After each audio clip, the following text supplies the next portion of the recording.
The town of Otter Creek's lawyer has finally responded to the lawsuit that I filed based on the records request, and we're going to share with you exactly what they had to say.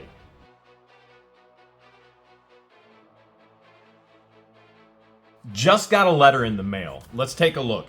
It is from Brian Kramer, state attorney, Gainesville, Florida. And what it's all about is victim. It's the Victims Assistance Program. And so what's happened is, well, this is my victim's rights. Somebody's been attacking my property. You remember Underwear Bandit girl, right? Mm-hmm. Michelle McCain. She attacked the property with a white truck in her underwear. So here's what's happened so far in this case. We know that she crashed through the gate. We showed the video of her crashing through the gate. One of the neighbors actually videoed it. And we know that Levy County Sheriff and the State Patrol were there to actually take all the information in and then arrest her as well. Let's take a look here. I wish to exercise all of my rights, so all of my constitutional rights, and I want to exercise them fully. They're going to notify me of every stage in the process. As a matter of fact, through here, I'm going to share my losses and all my damages as well. Let's take a look at what's currently in the court system. Now remember, it takes time for all of this to actually be updated and uploaded online, but we're going to share exactly what they've done so far, what they've updated, understanding that they're behind in the process. We actually have more information than's online right now.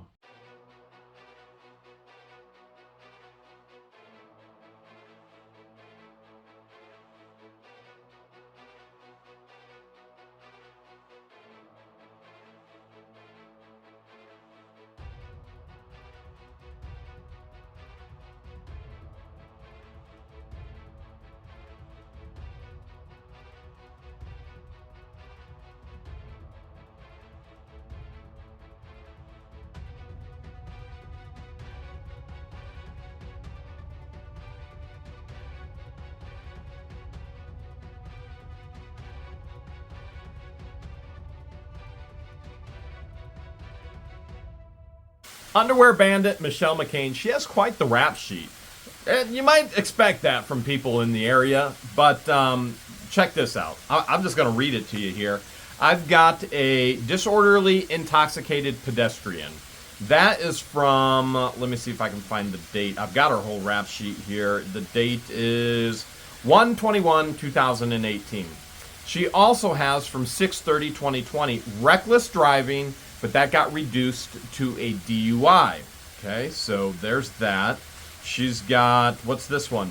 10/6/2021, LSAO without giving info more than $50 damage. I don't know what that is, although the charging officer, I'm not sure what that is.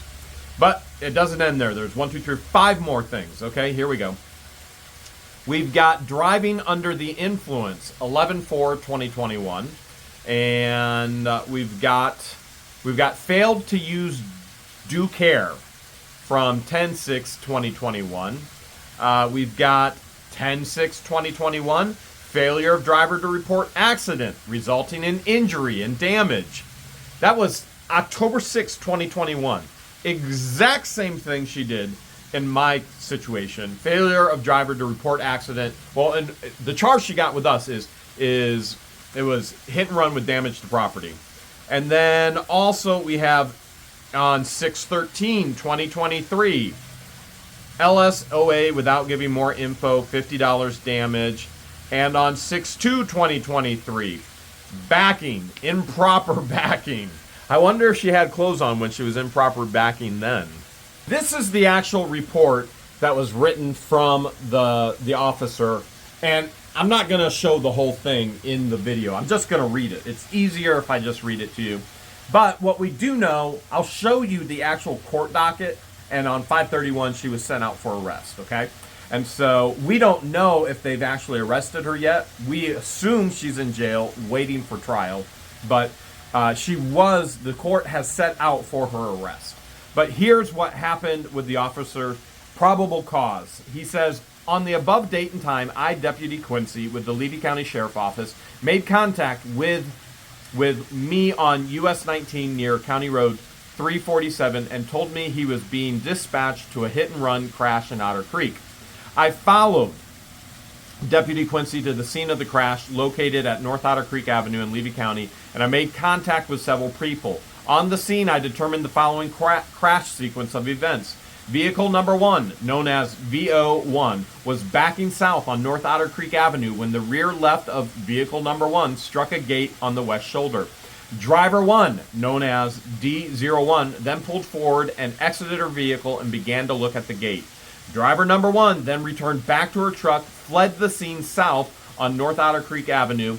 Driver number 1 failed to notify law enforcement after the crash. I spoke to one witness, hereinafter known as witness number 1, on the scene, who is the one that told me the crash events above. Witness number 1 also had a video footage of the incident after the crash showing driver number 1, which appeared to be wearing nothing but a bra and panties. Any jeans? Any leggings? Spandex? No. For any of those out there who think she was wearing anything but bra and panties, it was bra and panties. And you can't make this stuff up. I mean, only in Otter Creek, right? And was picking up the gate before leaving in a white Ford F-150. Witness number 1 stated that he knew it was driver number 1 and provided me with her name. After leaving the scene, I went to driver number 1's address. I made contact with her. I identified her by her Florida driver's license as Mrs. Michelle McCain. I asked her where she was at the time of the crash. She stated that she had been in Otter Creek the night before. I then asked if she had struck a gate with her vehicle, to which she stated she did not. Okay. I then told her that I had video footage of a woman similar to her appearance at the scene of a crash, leaving in a Ford truck just like hers. She stated that she had been wearing a swimming suit that night. Not jeans, not pants of any kind. She was wearing a swimming suit that night, but was not in a bra and panties like the video footage. Okay. Based on witness number 1's statements, the video footage that witness number 1 provided, and the vehicle number 1 matching the one that is in the video, I'm charging driver number 1 with a hit and run with property damage. And then it went through the court system, and then the court went out for her arrest. Exhibit A. I do have a mugshot of Michelle McCain right here. Whoops, that was another resident that's destroyed their life based on chemical dependencies. Victim? I don't think I've ever actually said that I'm a victim. I just call out illegal things. But there is one resident in Otter Creek that uses that terminology like it's candy at Halloween. Victim on and about everything. As a matter of fact, Lynette, who uses her daughter's legal name now instead of her legal name. Boy, I'll tell you what, if that doesn't make you question some things about this individual, I don't know what does. Claims to be running a turtle sanctuary. In all reality, post after post after post, which are all public for the people to find, animal after animal after animal dies in her care. And they stalk us, her and Septic Boy, John Cook, literally stalk us and follow us to Otter Creek, buying property across the street from us in Otter Creek, hoping that they were going to get money from us because they're professional beggars. And what irks me the most is they use a child to solicit funds illegally. As a matter of fact, there's plenty of posts out there that they are illegally soliciting building supplies for a home. That has nothing to do with a 501c3 turtle sanctuary. Complete and total illegal. It's already out there. She can't erase it. She can go and delete it, but she can't erase it. It's all being supplied to the IRS. At some point, you have to believe she is going to lose her 501c3 status. These are people who are living on a piece of property illegally. You go, what more illegal? Yeah, I'm not claiming to be a victim. They stalked me. I'm just telling you the truth. And they're illegally living on a piece of property. Now, in the state of Florida, particularly Levy County, particularly even Otter Creek, you can live in a camper for 6 months while you are actually building a home. The turtle rescue called It's a Shell thing, That's appropriate because there's only a shell, a metal shell of a thing. It's not a home, and it's completely and totally unfinished. So they're living in a camper. Well, she is. He's living in a shed, which is completely and totally illegal. Why? Because after, I believe it was 90 days, they filed a divorce because he and she weren't getting all the benefits that they were before when they were married. Talk about working the system as a professional beggar. Okay, so he's living in a shed illegally. She's living in a camper. That would have been legal for 6 months, but we're way, way, way over that 6 months. And not only that, they've brought in crackhead after crackhead after crackhead, then blasted these people all over Facebook, all over the internet, stating that they were crackheads, living on tents in their property. This past month, moved in another camper. Let's see, that's 2 campers. Who knows how many sheds? Who knows how much garbage? Who knows how many crackheads living on the property? She has no license to be a campground whatsoever. She has no license to operate a halfway house, even though that's what it looks like. No, actually, it's not even halfway. It's like a 5% house. Remember, it's a shell thing, right? It's just the shell. Let's have a little game. Let's play a little game. Her entire family has reached out to us. You know, it's the funny thing is we don't have to reach out to anybody. People reach out to us. Her neighbors have reached out to us. Everybody in her life has reached out to us. We've said this before about Russ the Sus. We have never found one person that has anything positive to say about Russell Meeks Sr. The same has been true about Lynette Michelle Preston or John Cook. We have yet to meet one person that has anything positive to say about these two. Let's play a little game. Who is the lie-net in this situation?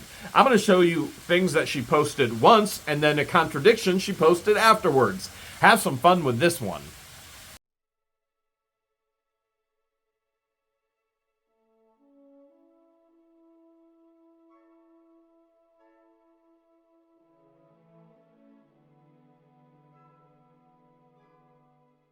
Let me get this straight. You're not adding people, but then you went and added people.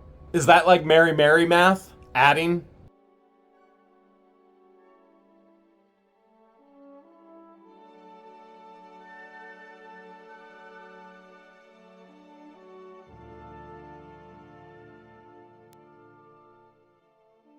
Not a page about me, but the entire page is all about me. Remember, keep it not about me, but make sure you post about me.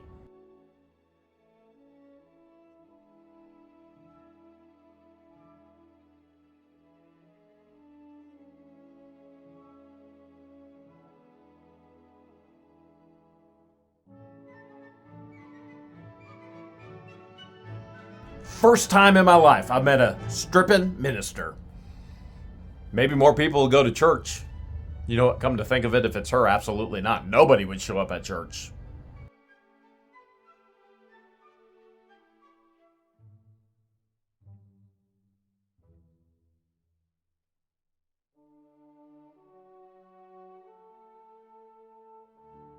This is the same person that says she's running for council. Then she's glad that she didn't get voted in council because she can't do it because she's disabled. She has a disabled daughter. But then she's saying, yep, I'm going back to council. I may have a chance. But then, no, I can't do it. I'm disabled.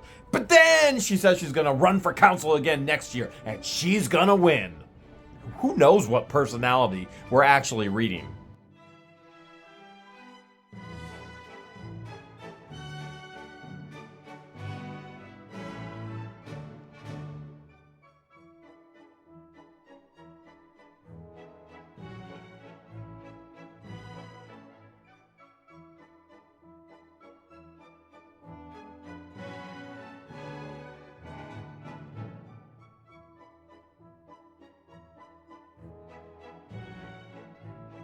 This woman has a history with CPS, literally everywhere she has lived.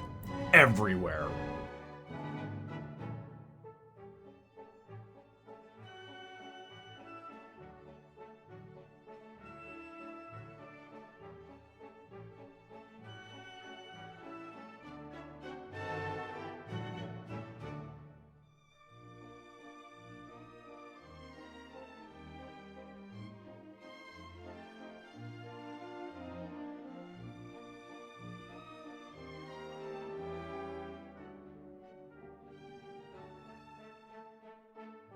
Just remember, if you offer to pay for the polygraph, you're a bully.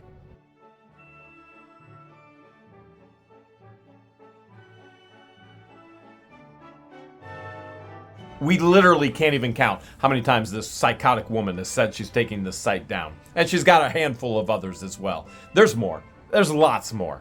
And what does she have the site still for after threatening again and again for months and months and months that she's taking it down? Because this woman needs attention. And she needs the attention from what the Hales fans. Well, she got it. And this, a woman who claims she wants to be on the council seat. And her ex-husband wailing out guns at me. Now remember, she moved here for the safety of her child, and yet she has an unchained freezer, garbage pile right there. That's a death trap. There was a whole pile of rotten food there after I filmed yesterday. That's a death trap, but that's been moved. But we have plenty of other death traps here. Now, normally George and I would just ignore this. There's the sheds in the back where she's had multiple drug addicts living on her property illegally. You can't live in a shed. And that's where she puts them. Oh, wait, I apologize. There's the rotten food right there. The rotten food with the Muscovy duck in it. There's the rotten food right there that she's got a 3-year-old running around. Nobody in their right mind would ever trust these fools with any type of oversight over anything, let alone a town government with money and documents and information. Absolutely not. If she ran, how many votes do you think she would get? Okay, let's see.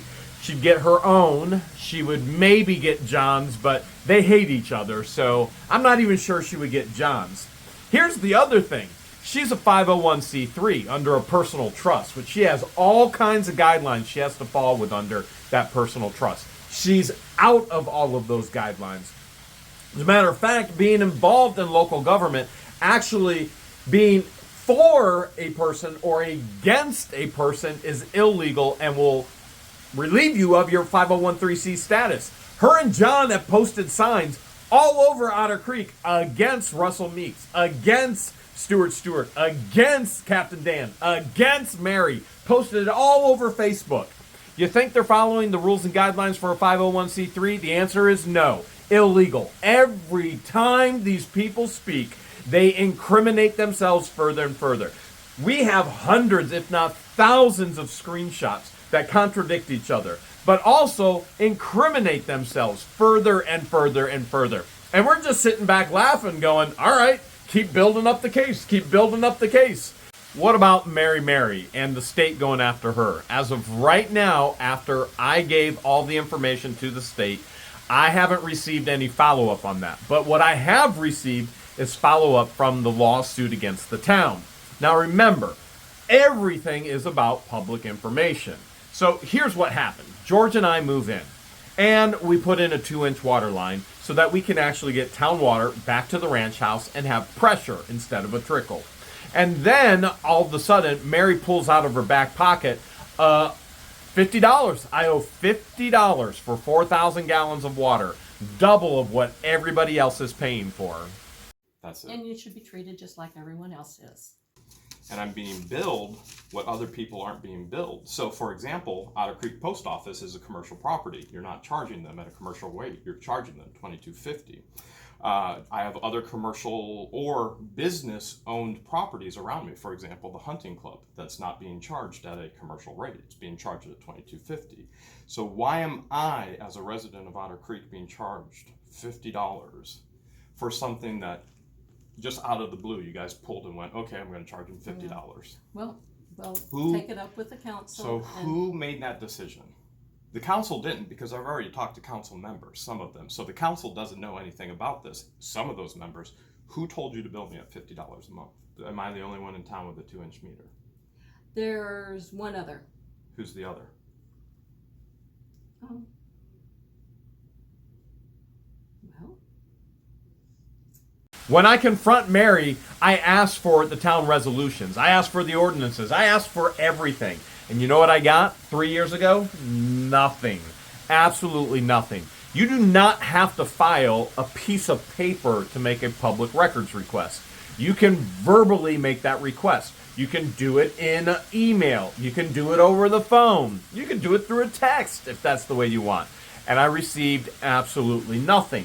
So that's what got us to a point of seeking out legal representation. We have what is considered the best lawyer in all of the county, and he drafted my records request, and he is the one that consulted and said you're going to send it through email and you're going to verbally state it during the actual council meeting. So the entire council is now liable if you don't get anything. And so we recorded it just to get everybody up on the same page. And remember, there's new people watching videos every single day. Let's go back and take a look at that records request. Via Chapter 119 Public Records, via email and hand delivery to the records custodian. This is a formal request for the public records pursuant to Chapter 119 Florida statutes. Please direct your responses to me. Number one, please provide the town of Otter Creek, Florida's town charter. As when the mayor Russell told the sheriff to remove me, the sheriff did this, had his hands like this and went. Not only did the sheriff refuse to remove me, Russell then illegally closed the meeting and council members began to literally run out. Well as an ordinance and resolutions from the town's inception. Number two, provide the minutes of all town meetings from January 1st, 2019 to present. Number three, provide all recordings of town meetings from January 1st, 2019 to present. Number four, please provide all emails of the town's elected officials, employees, agents from 2019.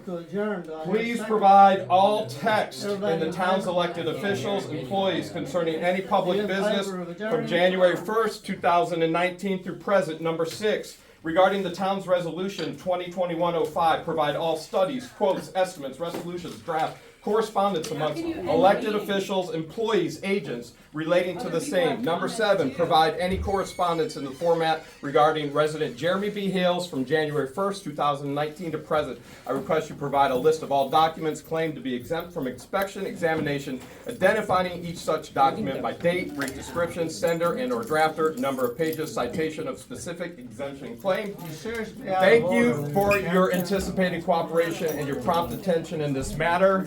I'll give him my 3 minutes. Other public comments is, we're gonna have a meet the candidate. It's been changed from the church to Zim Pageant's house, March 23rd at 6 p.m. You requested a 2-inch meter. No, it got changed. Your plumber called me personally.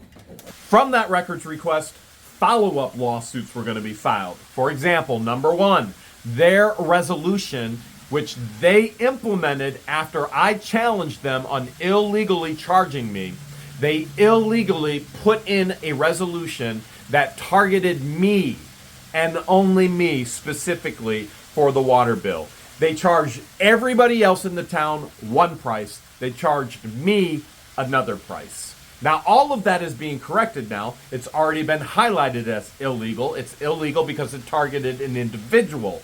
In other words, it was bigotry. It could be considered racism. And you'd go, Jeremy, but you're white. Okay, George isn't. And we're together, and she's being billed. It's bigotry. It's racism. It's ridiculousness is what it is. And racism is more than just a color. It can be a region. We're Yankees, so we've been told. Although we've been all over the world. First place I've ever been called a Yankee is down in Florida. That follow-up lawsuit wasn't going to be about the illegal late fees, although they are. It was all about the illegal resolution that targeted. That's a civil case, and that would have destroyed the town. Can you think of any case where racism, bigotry, and the amount of is warded from that? The town of Otter Creek doesn't have money. It has no money to deal with. Now, it's got a whole lot more money now that we have a new mayor that's actually financially responsible, a steward of what's been entrusted to her. So now where we're at is the new mayor has corrected those things. She has taken that illegal resolution, thrown it out the window because it's illegal. It would be even further condemning for the town if she continued to implement those things. And yes, she's done that under legal authority and counsel. They have their legal counsel. I have my legal counsel. You go, Jeremy, how do you know that? Because I was in town hall and I asked. That's how you get public information. You ask questions. At least that's normally how you do it, unless Mary Mary's in the office and Russell Meeks Sr. is the mayor, or Stuart Stewart, the vice mayor. So, with that all being said, I now feel like we don't have to go any further in regards to the actual illegal resolution, which is being corrected under new management, the illegal targeting, which is being corrected under new management, the illegal fees, which is being corrected under new management. What we still have, though, is a records request, and that lawsuit is already in the court system. And so what's happened is the town is responsible for providing all that information, and that comes at a tremendous cost to me. So thus far, I was just on the phone with my attorney yesterday, and my attorney said we're in upwards $4,000 right now in regards to what we have going on.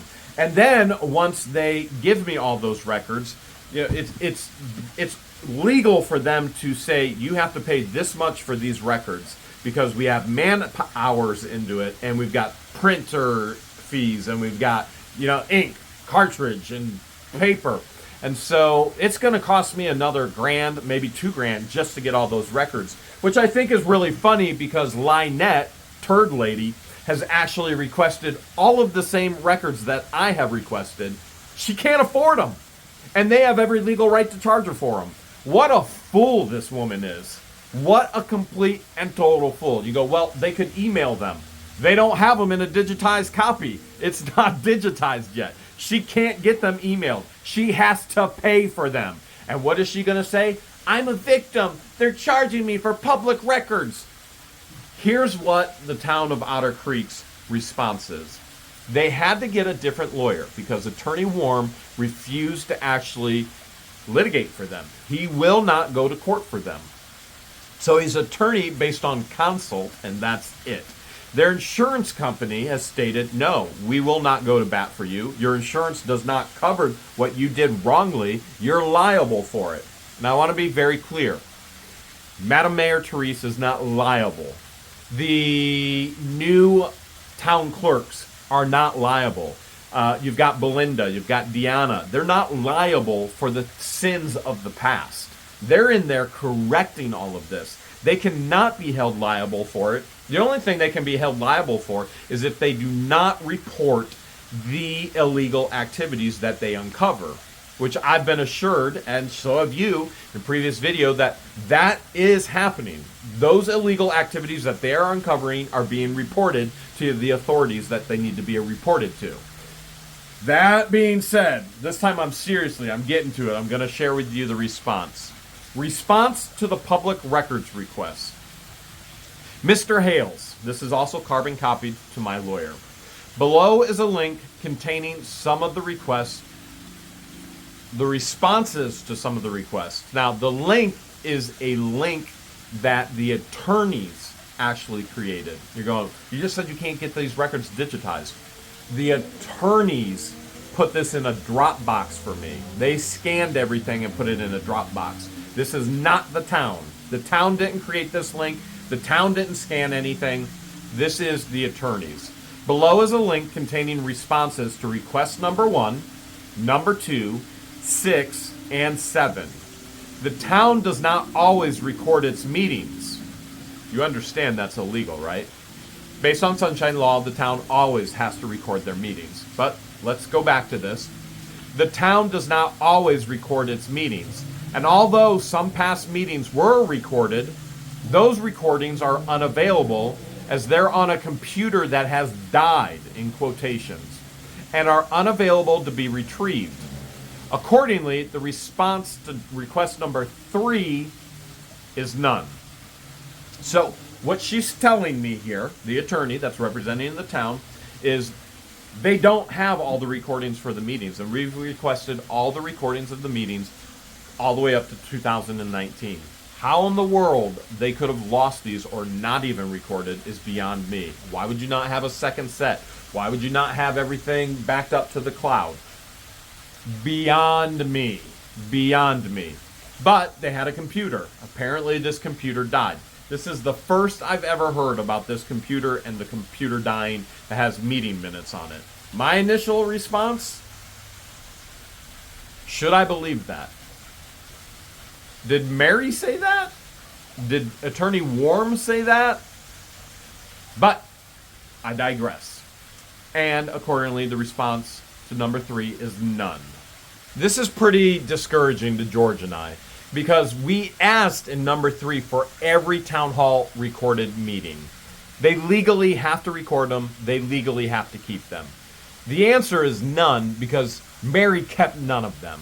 I'm not going to buy for 1 minute there's a broken computer. Mary did not do her job. At the simplest level, she was to keep records. That's it. That's the job.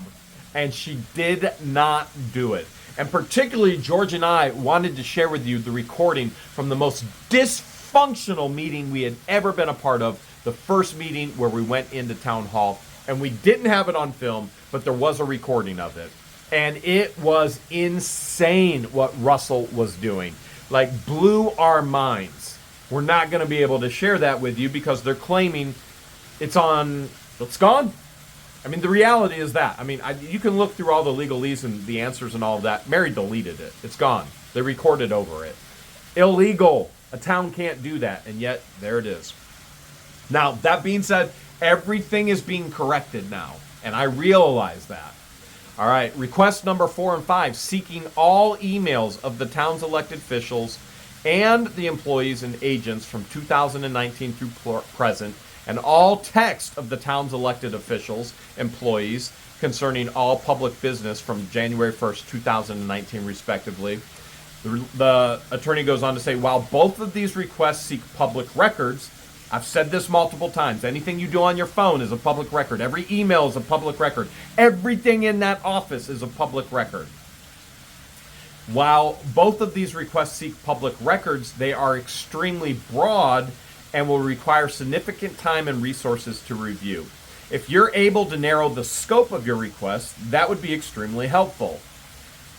And if you maintain the request in the current form, which is everything, we will likely have to provide you with an estimate for the clerical help needed to retrieve and respond to that request. In other words, if I want everything, I'm going to have to pay for the manpower and the man hours to actually get it, and the paper. And the answer is yes, I want everything. I've already responded to my lawyer to tell their lawyer I want it all. Everything. Every text Mary sent. And you go, Jeremy, you're never going to get that. I know, it just proves the point. She was guilty. Every text Russell sent. Every text Laura Mott sent. Every phone call in their log. And you're going, Jeremy, how are you going to get that? It's going to be pretty easy. We're in a court. I'm going to subpoena Laura Mott's phones. I'm going to subpoena Mary's phones. I'm going to subpoena Russell's phones. It's all part of it now. Laura Mott's personal emails, Russell's personal emails, all can be subpoenaed so that we can understand. But they're going to go, well, I deleted it. No. It's information that exists forever on the internet. It's all there, and I'm going after all of the information. All right, and if you maintain the request in the current form, we'll likely have to provide you with an estimate for the clerical help needed to retrieve and respond to these requests. Please let me know if we are able to narrow the request. And again, as I told you, the answer is no. It is all of it, all the information, all of them. I want all calls, all texts, all emails, everything. You know why? Because I'm going to share it with all of you.